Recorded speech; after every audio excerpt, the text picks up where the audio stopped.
Jessi, and my topic is titled "And They're Off." So it's known as the two greatest men of sports. Just imagine this. There's rows of people all sitting on the edge of their seat, and they're all gripping this tiny little piece of paper. As it proceeds, suddenly everyone's on their feet. This piece of paper is getting crumpled under pressure, anxiety, all kinds of emotions. There's noises coming from every direction. If you haven't guessed yet, I'm talking about horse racing, but not just any horse race, the Kentucky Derby. As many of you know, I'm from Kentucky, so the Kentucky Derby is a huge part of growing up there. I'm going to talk about three of the topics today. While there are many things I could cover about the Kentucky Derby, I'm going to focus on the main events that happen, some of the details about the horses, and the events that actually occur on Derby Day. So first of all, there are events that happen the whole month of April and into the game. Derby is the first Saturday in May, and Louisville has basically turned this 2-minute race into a month-long celebration. Some of these celebrations include parades and marathons and free concerts. And there are over 70 events to this day. All these events can be accessed mostly if you buy this Pegasus pin, and some of them cost. One of the most popular events is known as Thunder Over Louisville, and this is the single largest display of fireworks in North America. This is the 24th year that it will be run. I'm extremely sad that I get to miss it. Another huge part of Derby is Oaks. Oaks occurs the day before Derby, and that's the time for all the people who are from Louisville to go.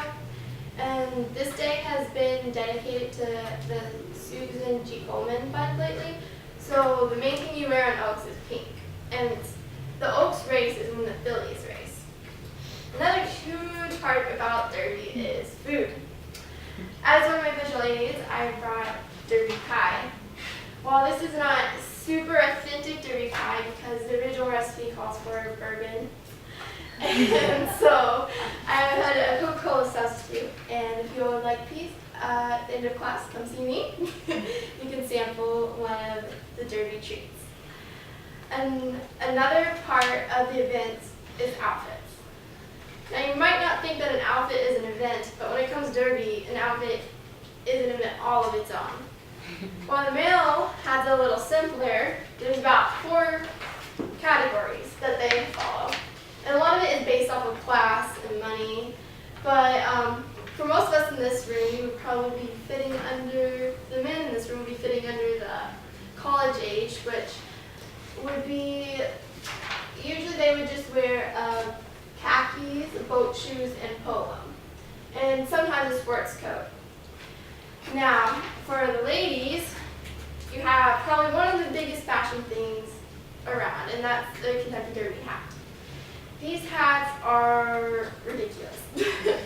They range anywhere from $300, $500 at the low end, and according to Emily Fryman in Pioneer News, some of the higher end ones go upwards of $2,000, and you can get custom made ones. Some people make fashion statements with their hats and go crazy. Others decorate their hats to support a cause. So it's a huge part of Derby. And on top of that, the dress is normally very, very nice. So you have a dress and your Derby hat, and the guys would follow theirs. Now the second point I would like to talk about is the horses. Now the Derby horses are very, very different from any other regular farm horse.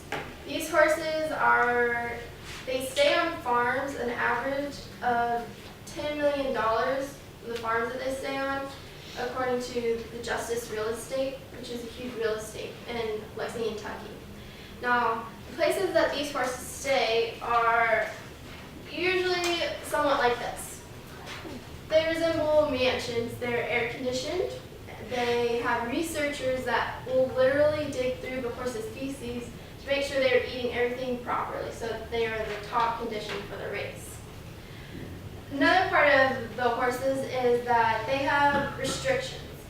Some people are against horse racing because they think it's torture for the horses. While there are many causes for that, they also have restrictions. They're only allowed to race once a day and usually only about 2 times a week, if that. Usually it's only a few times a month. Now, the qualifications for a Kentucky Derby horse is that they have to go through a very specific point system. And this point system is based on 34 stake races, which I'll go into more detail about the types of races later.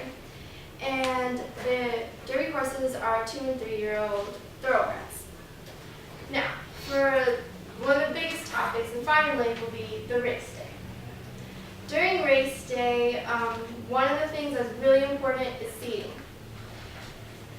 You have people from all over the world who come in just to see this one race. So naturally you're going to have people who want to go to the Derby just to be like, hey, I went to the Derby. Then you're going to have the people who are going to have the crazy fancy $2,000 hats, and they're going to want the best seats. So first you have the infield, and this is the part inside the track, and these seats are about $70 to $100, and this is basically like a huge party. You can compare it mostly to like the Bourbon Street during Mardi Gras Festival. A lot of here is like casual dress, and there's a ton of like college students and people who just want to go to the Derby. On the exact opposite end of that, you have Millionaire's Row.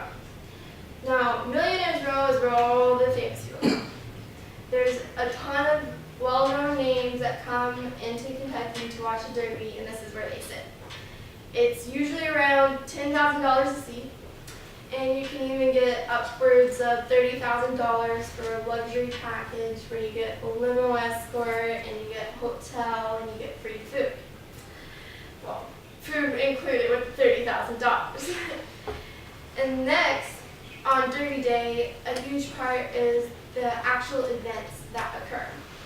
Now, a lot of people, if you're not familiar with the Derby, you're like, oh, the Derby, okay, that's one race. You go there, you watch one race.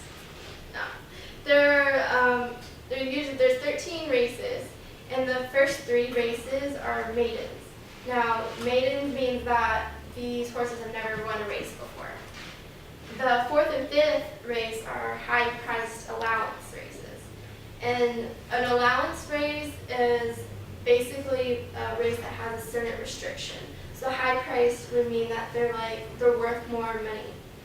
And then the 6th to 11th race, these are where your horses, these are the ones that are like really good, they've earned through the 34 stakes, and the 11th race is actually the Kentucky Derby. So after that, you have 2 more allowance races, and the main point of these allowance races is so that they can earn points for future derbies, so these horses don't have to be 2 or 3 years old. So while I could go on hours and hours on the different topics that encompass the Kentucky Derby, I hope that you've learned a little bit more, including the different restrictions on the horses, the events and festivals, like the food, and also the actual things that occur on Derby Day. So maybe one day you'll get the opportunity to be part of the 2 greatest minutes in sports and attend the Kentucky Derby.